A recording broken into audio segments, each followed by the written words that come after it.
aspects of today, and I really am appreciative of both Tracy and Tiernan giving up their time to talk to us this morning. Just to introduce you to both of them, one of the things that Paul O'Brien, I suppose, mentioned yesterday was that Limerick City was very wealthy in the 19th century, and then coming into the 20th century, it underwent or experienced, quite significant period of economic decline.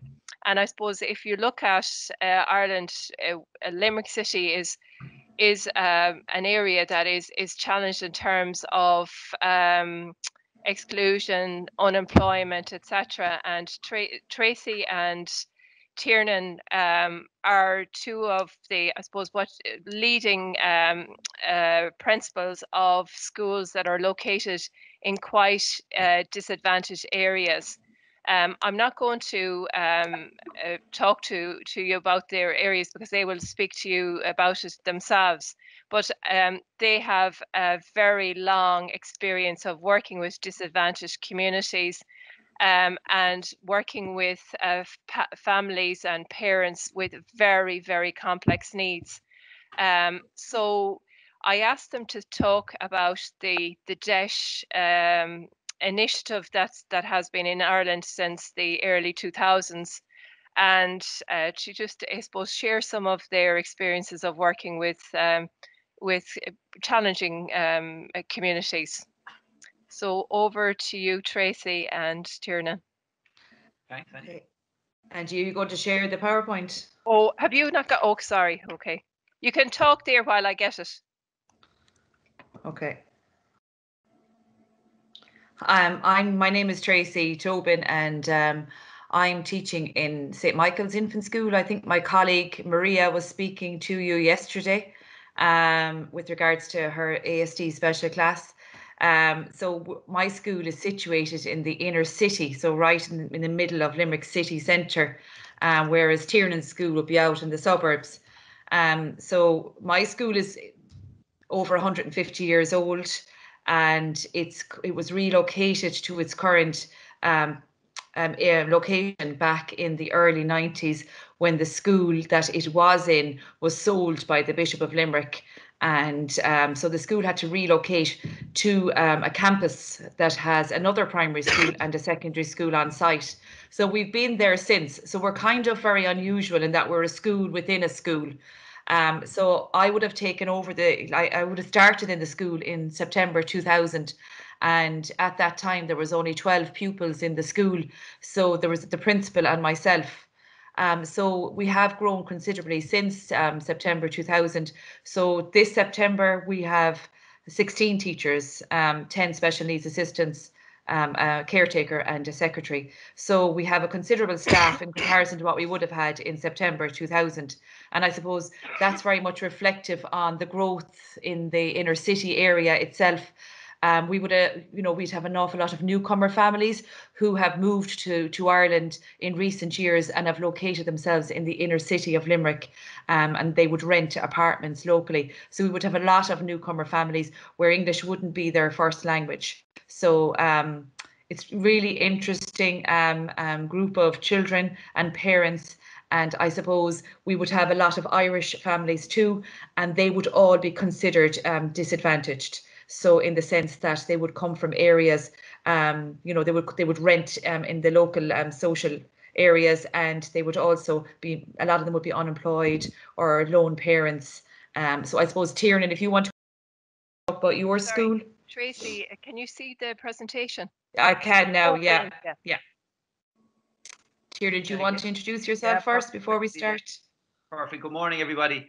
Yeah, just to give you a little bit of background about the school here in Moyross. My own name is Tiernan O'Neill, and I'm the principal of Corpus Christi School in Moyross in Limerick City. And as Tracy has mentioned already, it's a suburb on the northern side of Limerick City. And I suppose Moyross as a community, it's probably synonymous with a lot of the societal ills that impact on the modern day world, really. At one point, it would have been the largest local authority housing estate in Ireland and in Great Britain. There would have been 1,200 houses here over 7,000 people were living here, and there wasn't even a shop here. So it was probably a prime example, probably what you see in your own countries of really poor local council planning to have that. And again, sadly, a lot of the families within the community were families with lots of additional needs, suffering from, all sorts of issues with regards to, addiction, abuse, etc. So you can imagine having that concentration of people. I'm sure it's similar situations in your own country in one place. It really would be for disaster. And I suppose to quantify that, the Central Statistics Office in Ireland, they use what's called the Poverty Deprivation Index to look at the scale of deprivation and poverty within communities in Ireland. And it's a scale that goes from plus 30 to minus 30. And the deprivation index, sadly, in Moyross would have a score worse than minus 20. And it would be quite unique, Moyross, in that no part of Ireland has so many small areas clustered together, I suppose, scoring so high in relation to levels of deprivation. And as a result of that, in more recent years, Moyross and other areas of Limerick City have been part of a government regeneration plan.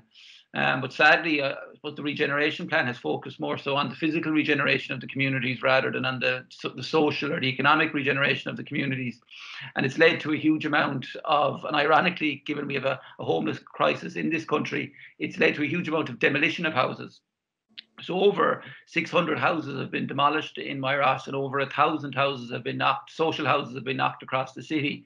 Again, which is bizarre in the current climate when you look at the levels of homelessness. From my own experience, I suppose I've been in the school almost 20 years now, and I've worked as a class teacher and as a homeschool community liaison coordinator, and obviously principal as well. And the homeschool community liaison scheme is something, the HSCL you'll see there on the slide, is something that we'll speak about in more detail in a little while. It's probably the most, I would think it's probably the most important role within the school.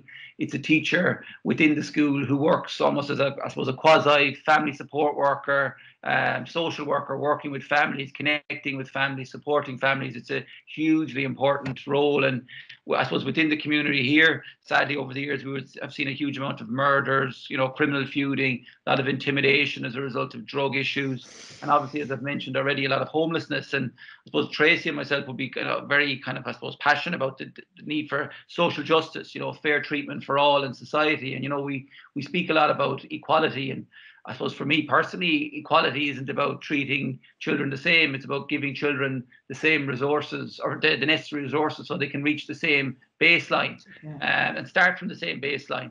And I would like to think that that's probably what the DESH scheme has provided us with over the last probably 15 years. And what DESH stands for, it's an acronym, is Delivering Equality of Opportunity in Schools. And DESH is also the Irish for chance. And I suppose that's what our schools are all about. It's about giving children chances, very often children that are swimming against the tide. And just there, the Education Act we've mentioned, it's I suppose, the piece of legislation that underpins our education system, and it refers to educational disadvantage as being the impediments to education arising from social or economic disadvantage, which prevents students from deriving appropriate benefit from education in schools. And I've mentioned some of those barriers. When we see it, and Tracy sees it on a daily basis, you have, migrant children living in direct provision centres, you have homeless children living in hotels, you have children coming from homes where there's huge issues around addiction. So it's very important that we have supports in place to actually enable these children to engage with the education system. And I think, Tiernan, just if I can come in and just say about the housing situation is a huge issue, because you know yourself, your house is everything to you. It's your home. It gives you a sense of belonging.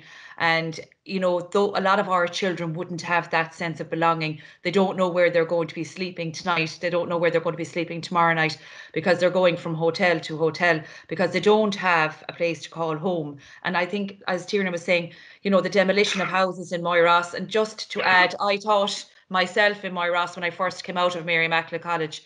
I taught in Moyross for 4 years. And I have family living in Moyross, and it's a fantastic community. But what regeneration did, it came in and it demolished these beautiful houses, and and has left a situation now where you have families without places to call home. But yet, this demolition has taken place. I myself will come from another kind of regeneration area, St. Mary's Park. It's where I grew up myself as a child. And I just saw a lovely visual. Well, it wasn't lovely, it was a very sad visual on Twitter the other night. A teacher had it up, a teacher in the school in St. Mary's had it up, and it was like she asked her children what would they like, and what they wanted was a house. a house in the area where their cousins live, where their parents live, and they don't have that. And I think, Tiernan, that's a huge part of our problem as principals, that we're dealing with parents every single day that have no place to call home for their children. And it's very, very sad. And it doesn't, you know, and then we're trying to educate these children. They go home and they don't even have a place to do their homework, you know. So it's really, really, it's a dreadful situation at the moment. Yeah, sorry, Tiernan. No, absolutely. I couldn't agree with you more. In terms then, guys, of how we, Tracy School, my own school, how we were identified as DEIS schools, there would have been a piece of research carried out by the Educational Research, I suppose now a statutory body in accordance with the Education Act, and they would have looked at the socioeconomic variables the predicted achievement. So they looked at variables such as unemployment levels within an area that a school supported and serviced, you know, the levels of local authority housing, the levels of lone parents, concentration of members of the travelling community, you know, how many large families you would have. A large family would have constituted more than 5 children. And then obviously pupils that were eligible for the free book scheme. So emanating from that, then schools were classified in particular ways. So where the levels of disadvantage were considered greatest in kind of urban areas and towns, primary schools were classified as participating in the band 1 of DEIS. So they would be the schools, I suppose, with the greatest concentration of need. The remaining participating primary schools were classified as participating in band 2 of DEIS. And then obviously you had primary schools serving rural communities or towns with populations less than 1,500 people. They were included in the rural strand of DEIS. And all of those different kind of, I suppose, means of identifying then provided us with benefits, shall we say. So, for example, both myself and Tracy is the principal of a junior school. I would be the principal of, so Tracy would have children, junior infants, senior infants, first class. So really from about 4 to 7, Tracy, I suppose that would be fair to say. Yes. Yeah. And then I would be the principal of a vertical school. So that's from junior infants right up to 6th class. So you'd be talking from 4 years of age up to 12, 13 years of age. So we've been reasonably fortunate in that there's designated staffing schedules for DEIS Band 1 schools. For example, in Tracy School, which is considered a junior school, the pupil-teacher ratio will be 20 pupils to 1. For our school, a vertical school, it's 24 pupils to 1. And obviously, you know, when Tracy mentioned some of the additional supports we have to provide principals or provide parents with, and the wider community, it would be quite difficult for Tracy to be working as both, say, a teaching principal and then trying to complete this type of family support work. So thankfully, DEIS schools as well get administrative principals appointed on lower enrolments. It's about, I think, is it 116 pupils, I think, Tracy? Yeah, it's 116 pupils, but then it's less if you have special classes. Okay. Two special classes, the threshold is reduced to 81 children, which is quite good. But you know, so it would but be as quite... Tiernan says, it's impossible to do the job if you have to teach as well as be a principal. So it's the job that nobody wants, because you can't do either role to the best of your ability, because you're constantly compromised and pulled from one to the other. It's very, very difficult. So those low thresholds are really, really important. Yeah, and Tracy is absolutely right in what she's saying, and I would even see in my role, and obviously I'd be an administrative principal as well, that, you know, we have this utopian concept of principals being leaders of learning. Like, my role would be so far removed from that whole notion of being a leader of learning. Like, you're a family support worker, at times you're a family mediator, at times you're counselling parents as a result of addiction issues. And I suppose within our structures, and Tracy would be the same, we're quite fortunate that we're very supportive deputy principals, we've very supportive staff who ensure that good learning continues and ensure that the structures and the mechanisms are in place, because I suppose we spend a lot of our time firefighting. And I suppose, again, an additional support we would receive from the Department of Education is, as a result of our DEIS status, we receive DEIS grants. And they're obviously based, again, on the level of disadvantage and on our enrolment. So it's per pupil, per capita, we get a DEIS grant. And again, that enables us to subsidise a lot of the work that we have to do. Obviously, we wouldn't have access to, you know, big fundraisers that the Parents' Council would run, maybe, should we say, in non-DEIS schools. So again, it enables us just to fill some of or plug some of the gaps that we would have with regards to our budgets and our finances. And probably for me, one of the biggest benefits, and I've mentioned it already, of the DEIS scheme is access to the HSCL, or the Homeschool Community Liaison Scheme. And we're very fortunate here that we have a full-time homeschool community liaison coordinator. And as I said already, that's a teacher within the school who's assigned to the role, who works within the community, supports parents, develops kind of, I suppose, parent and family education programs, calls to homes, engages with the wider family, and looks at how we can put supports in place. And there's an old African proverb that underpins that scheme, and it takes a whole village to raise a child. So it's not just about working with the child in isolation, it's working with the family and also working with the wider community. And I myself was fortunate enough, back from 2005 to 2010, I had spent 5 years teaching, but I then spent 5 years as the homeschool community liaison teacher here.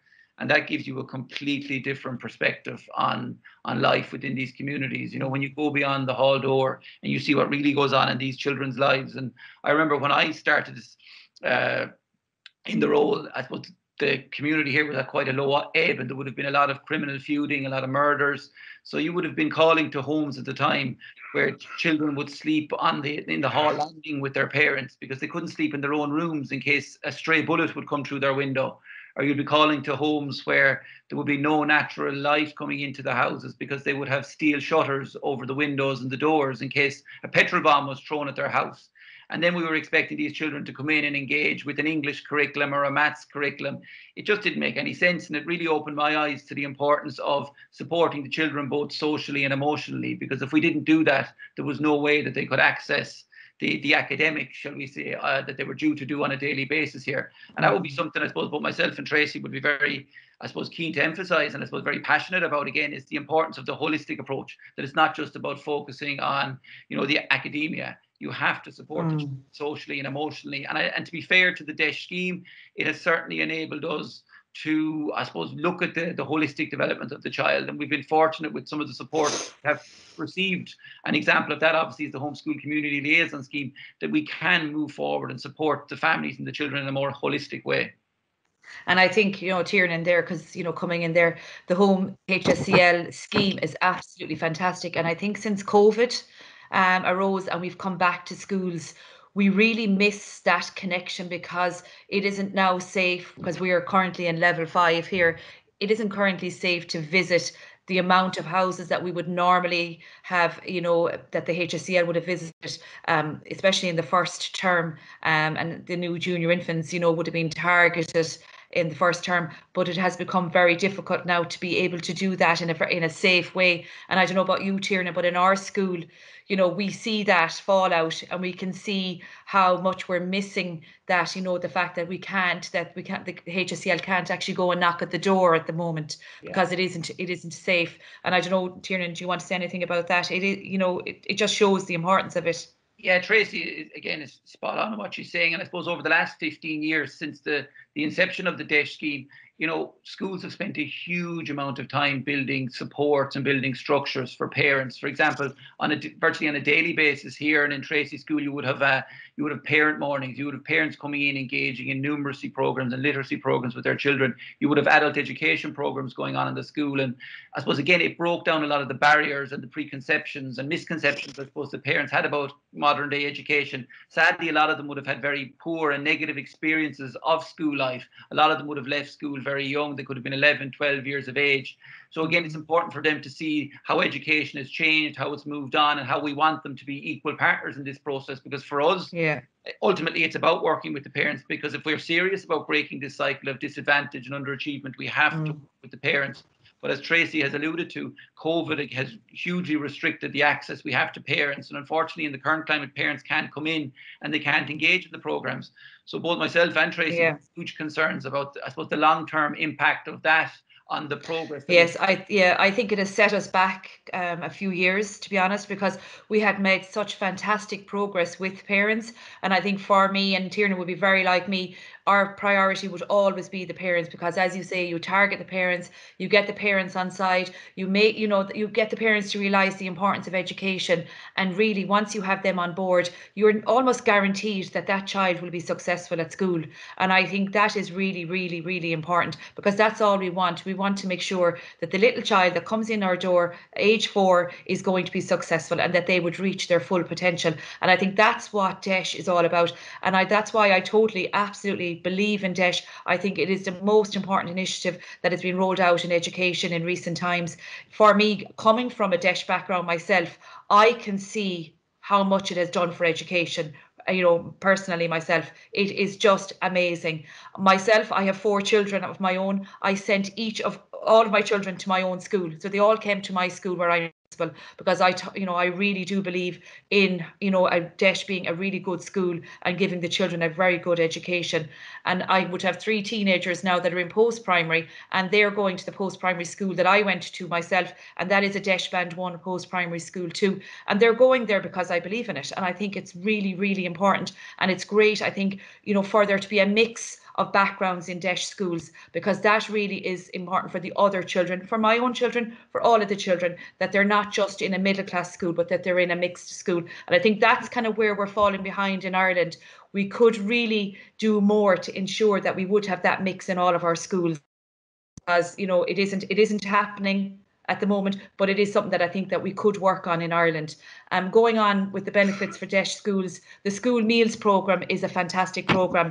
In my situation in school, the children come into my school at 8:20 in the morning, and they're given their breakfast.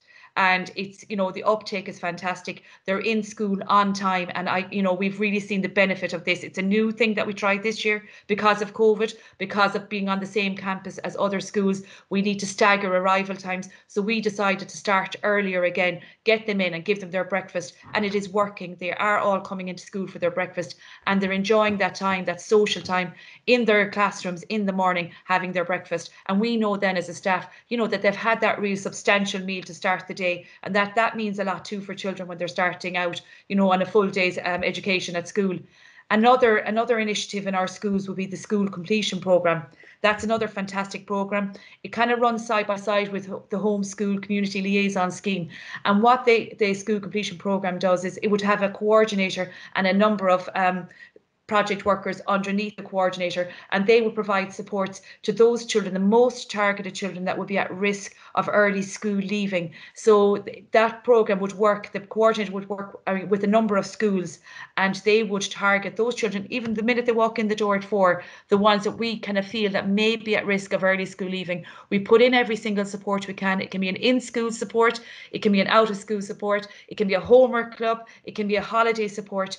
But it's just all of these supports to make school a positive place for these children, so that when they come to school, they enjoy being at school and they love going to school. They come in smiling and they come home smiling. And I think this project has really improved the retention rates in schools. And I think it went up to 83% of children completed their education from DESH schools in the most recent survey that was done. Also at the DESH school, we get fantastic supports.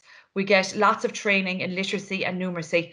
So our teachers would always engage in supports. And I know when teaching jobs come up in non-DESH schools, and teachers from DESH schools would apply for non-DESH school jobs, they are immediately taken by the non-DESH schools, because principals in those schools would always report that teachers in DESH schools receive so much more training than teachers in non-DESH schools. And it's one of the advantages of teaching in a DESH school. So we would, like I myself, would have completed training in reading recovery, in maths recovery, and they're research-based programs that work, that really, really improve outcomes for children. They're so targeted, and they work in a one-to-one situation. So again, you'll be targeting those children that are most at risk in order to give them the best supports you can.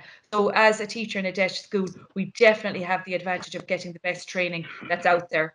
We also get additional funding for school books. So in other words, for, you know, to buy books for children. I'm talking about school academic books. So I know this year there was a pilot initiative rolled out among DEIS schools. Not all DEIS schools received it, but those that did receive it received full funding in order to purchase school books for all of the children in their school.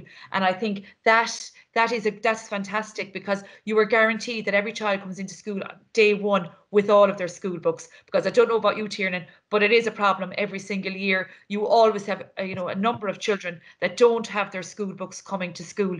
And for me, in an infant school, they need their books because they write into them. So it's not books that you can reuse year on year, whereas you can do that further up the school, like second to sixth, where they don't write into the books. So you could, have a rental scheme there for those pupils. But for me, it is really important that they all have their own class book. So the school book grant is really beneficial for those children. As well as that, I just wanted to say something about the pupil-teacher ratio that Tiernan mentioned earlier. So in mine, in an infant school, is 20:1. We believe that it should be 15:1 in the infant classrooms. But that's something that I suppose our unions here in Ireland are working towards. This year we saw in the Irish budget, we saw a reduction in the pupil-teacher ratio for non-DEIS schools, and also for non-DEIS schools and for senior DEIS schools. But unfortunately, my school being an infant school and Tiernan school being a vertical DEIS school, we didn't see that reduction. So now Tiernan in a vertical school has a pupil-teacher ratio of 24:1, whereas a non-DEIS school has a pupil-teacher ratio of 25:1. So the gap is, it's too small in my opinion, and I think the government in Ireland need to do something to reduce the pupil-teacher ratio in the vertical DEIS schools and in the junior DEIS schools, because the non-DEIS schools are catching up with us. And that's, that was the biggest advantage for us as being a DEIS school, is that we had lower pupil-teacher ratios, because the children genuinely need the extra support. They're coming from, the disadvantaged backgrounds that Tiernan alluded to earlier. So that's something that, we are working towards in Ireland, that our unions are working towards, and we currently have a campaign underway to try and remedy that situation. So the next slide, Angela. So the DEIS themes, because we're DEIS schools, we have to plan. The school inspectorate, would, want us to plan. So we do 3-year plans. So we did plans from 2017 to 2020. Now this year we should have been planning again for the next 3 years, but because of COVID, we have to stay the same. So we don't have to do a new plan until next year because of the gap that occurred there when schools closed in March. So the themes that we use to plan for would be literacy, numeracy, attendance, because attendance is crucial. If children don't attend school, obviously they're not going to learn. So, and retention is keeping those children in school. Transitions, it's when they move from preschool into my school, and then maybe when they finish in my school and first and they move on to the senior school. Those transitions can be very difficult for DEIS children, and particularly when they're finished like in a vertical school. So when Tiernan's children finish in 6th class and they move to post-primary, that's a really, really delicate time in their lives. That's when they need the most support. So that's what transitions is all about, putting in support so to make that transition as easy as possible for those children. So again, the homeschool community liaison coordinator, the school completion project, the school principal would play huge roles in making sure those transitions are seamless as possible. And then partnership with parents, which we spoke about also, the homeschool community liaison scheme, the principal. I know the principal is supposed to be the leader of learning, but as Tiernan said earlier, and I would agree with him, it's very difficult to be a leader of learning when you're dealing with the fallout of society. And that's what we kind of do on a daily basis, is keeping all the pieces together, keeping the show on the road. And as a principal, we would do that by greeting parents in the morning, by being at the gate when they arrive, and being at the gate when they leave, so that you're trying to see what's going on in the community and you're trying to sort out any issues that may be arising so that they don't impact on the children. So that, the principal would play a very important role in that area as partnership with parents. And partnership with others is linking out to the community and working with the community as best we can. And we would do that. And I know Tiernan would serve on a lot of boards in his community. And I would also serve on boards, you know, with other services. For example, I'm the chairperson of Bedford Row Family Project. It's a project in Limerick that works with families and children who may have family members in prison. So we support families and the children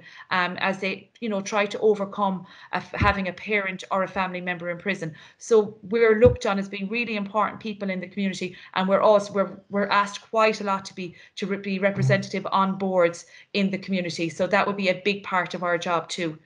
And just to say, Tracy, if you look at those DESH teams, like the progress, you know, quite regularly the inspector would carry out DESH evaluations, so would come to the school and examine where the school is at in terms of those various DESH teams.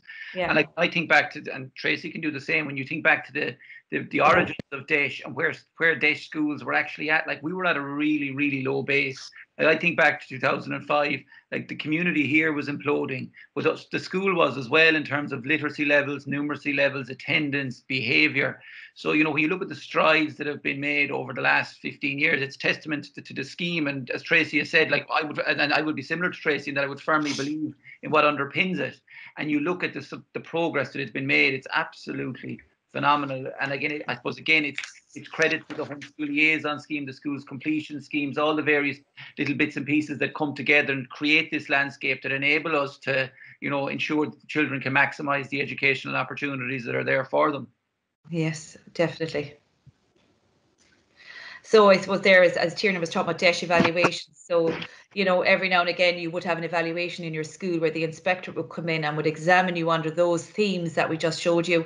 And I suppose they would have done, the most recent publication would have been, there was 44 individual evaluations carried out by the Department of Education inspectors between 2010 and 2014. And, you know, there was a lot of positive findings made. And, you know, 60% of the findings are grouped under the following headings. So leadership of the planning process, so that came out really positive. The commitment of staff to the process also came out positive, because I really do think that, you know, not every teacher would be suited to teach in a DESH school. I think you definitely have to have a level of compassion and empathy, and you have to understand where you're teaching. You have to understand the children. You have to understand where they're coming from. And I think, you know, teachers in, you know, playing the role of the homeschool community liaison is a fantastic way for a teacher to understand where the children that sit in front of us actually come from.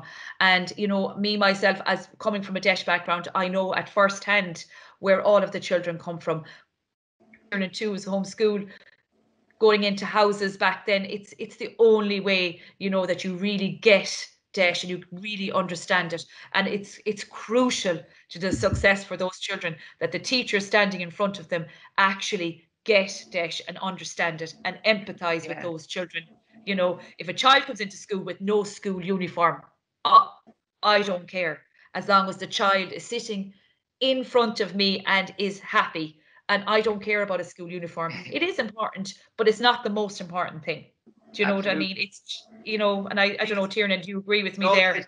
I couldn't agree with you more. And it's interesting, an observation from another teacher just before the Halloween holidays. Our deputy principal recently retired, and our homeschool liaison teacher is now the deputy principal. So there was a young teacher here has taken over as the homeschool liaison. Now, he's been working here about 7 years, working in the class, and has worked as a special education teacher. But he spent a few weeks before Halloween, I suppose, shadowing, shall we say, and working with the homeschool liaison coordinator. And he told me that he learned more in a week than he did in his previous 7 years in the school from calling to homes. He said the insight he got was just incredible. Now, as Tracy said, it's not for everybody. It takes a particular type of person. You know, I think you need obviously a level of empathy and insight and understanding and just general care and compassion. But I thought it was a fascinating observation that you could work in a school for 7 years and a week in a role would provide you with greater insights. So I suppose that sums up, for me anyway, the importance of the scheme in terms of what it provides you with regards to perception and insight. And I think it's probably one of the best things out of COVID as well, is that our teachers, that, you know, we had to become really creative about engaging with children and parents during COVID when the schools were closed. And the teachers were phenomenal. You know, they went into school, they put packs together for the children, they delivered them to the children's doors so that the children weren't at home without a book, because a lot of our children wouldn't even have a book to read at home. So the teachers knew that, they realized that, went into school, put packs together, drove around and delivered these packs to the children, and kept in daily contact with those children to make sure that they were okay. And they have reported back to me, they could not believe that some of the children lived in the circumstances that they lived in, because some of them are living in appalling circumstances, and they still come into school with that smile on their face, and they still leave with the smile on their face, and they're still pleasant and beautiful children at school. So I think COVID has done a good thing in one way for staffs, for teachers, because they now have a deeper understanding of our families and where they come from. And I think that's really important too. So another positive outcome of the evaluations, and you can see it there, the successful implementation of interventions. Those interventions would be like the reading recovery programs, the maths recovery programs, the parent classes, all of those. And they really are successful, because you can see improvements in the children and in the parents that participate in those interventions. And again, the impact and the progress. We have made huge progress in Desh schools, and I really do. I am so proud of being a principal of a Desh school, and I'd say Tiernan can say the very same thing.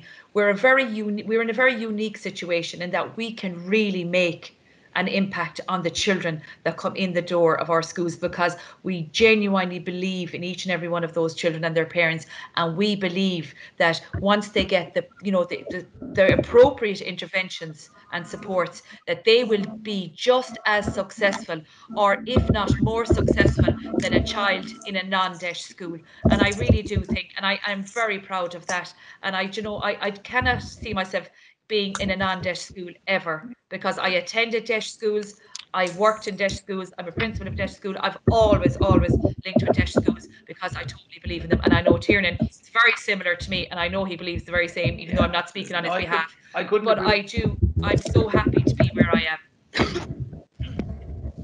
No, I couldn't agree with Tracy more, and I think for us, really, you see these children on a daily basis, and they're literally swimming against the tide. You look at the difficulties that life has thrown at them, and they're remarkable, absolutely incredible. And I think from my perspective, I think it was Rita Pearson that used to say that every child deserves a champion, and adults never give up on them. I would like to think that's what it's all about for us. It's about ensuring that these children get the best possible opportunities, because the potential is just incredible in these children. They're absolutely amazing, and it's so important to continue and to we're build lucky that. too, I think.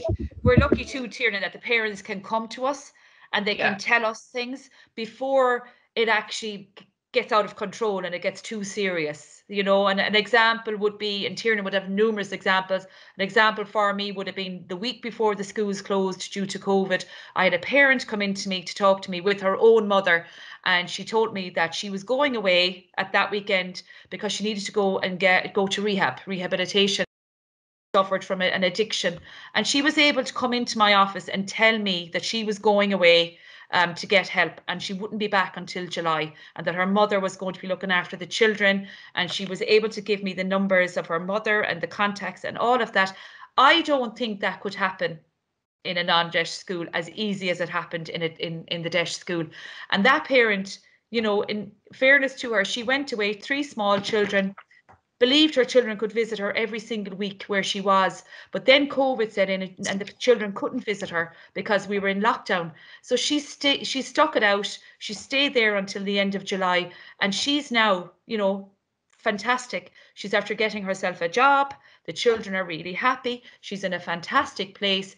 And she has actually come to me and thanked the school for the support that was given to her mother and her children when the school closed down, because we targeted that family to make sure that the grandmother was okay and had all of the support she needed, because we knew she was there with 3 small children while her own daughter was having was in rehabilitation. So that is a testament to Desh schools. That happens all the time. That's just one example. That would happen all the time, and Tiernan would have 100 examples to mind one example. Tracy, ultimately, and without going into, I know you're kind of caught for time, I won't give any more examples, but what it ultimately for me comes down to is, comes down to relationships. It comes down to the power of the relationship and the power of the connection. I think that's what, more than anything else, more outside of DEIS evaluations and literacy programs and numeracy programs, that's what I think the DEIS process and program has cultivated over the last 15 years, that power of connection and relationship, just how important it is in terms of education.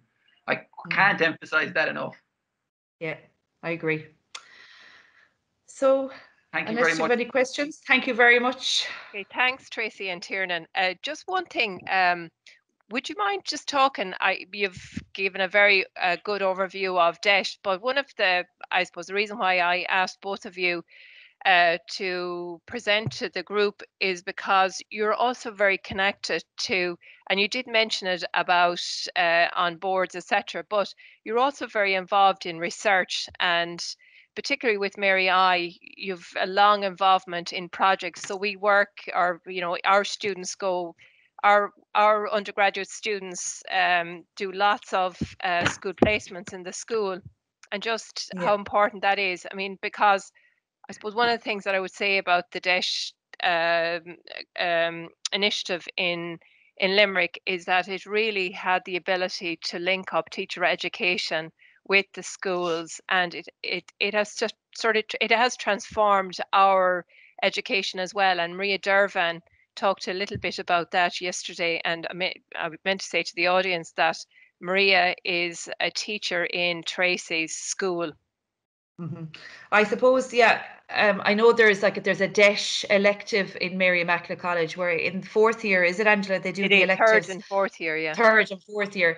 So I know the DEIS elective is always very well sought after, and we would have students then that would come out on placement to our schools, to our DEIS schools, so they can experience at first hand what a DEIS school is like. And those students are always fantastic. We love having them because they're extra pair of hands too in the classroom, and they help us to further reduce the pupil teacher ratio.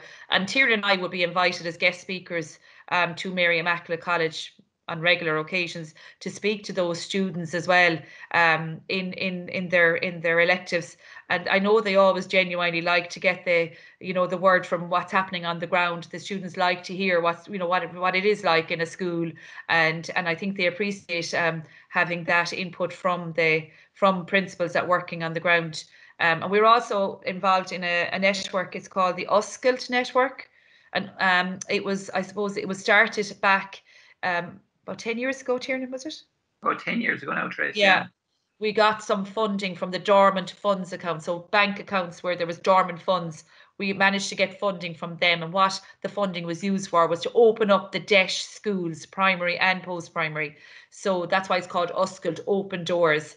And so we use that funding to provide after-school classes and activities for the children, so that the intention was to keep the children in school for as long as possible, because we felt that school was the best place for a lot of our DEIS children to be. So that was a fantastic initiative, and it was run by Mary Immaculate College. It was run by the TED, which is transforming education through dialogue. So arising out of that, we formed that network of principals, both primary and post-primary, and we're called the Oscailt Network of Principals. And while that funding now is gone, we have still maintained those after-school activities, and we've also maintained that network of principals. So we meet about 3 to 4 times a year as a group of principals, and we get to talk about our schools and what's going on in our schools, and share ideas and share good practice and build relationships between principals. Because very often I pick up the phone to Tiernan, and Tiernan pick up the phone to me, and we'd be asking each other,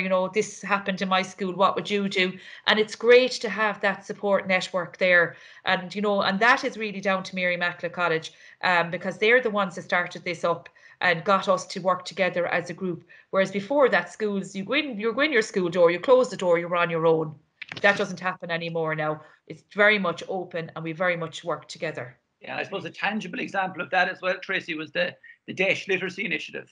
And Yes. That's very, I think, proactive response again from stakeholders, including Mary Immaculate College. And again, it was, I suppose, what underpinned the initiative was looking at how we can improve literacy with attainment levels within the DEIS schools through collaboration, through teacher networks, through reflective practice, you know, and schools working together. And it was fantastic, the sharing of best practice, like teachers literally opening their doors in the various schools and bringing teachers in to, I suppose, again, for teachers to look at examples of good practice within the schools. And, you know, it was very much a developmental process rather than an accountability exercise. You know, teachers felt that they were being listened to, part of a process. It wasn't just about coming in, you know, we're using data here to further, you know, criticize you. This is about actually supporting you and looking at how we can move things forward and progress things. And it was great. Again, obviously Mary and I were very involved in that process as well, and it had lots of training as well for teachers. Yeah, for the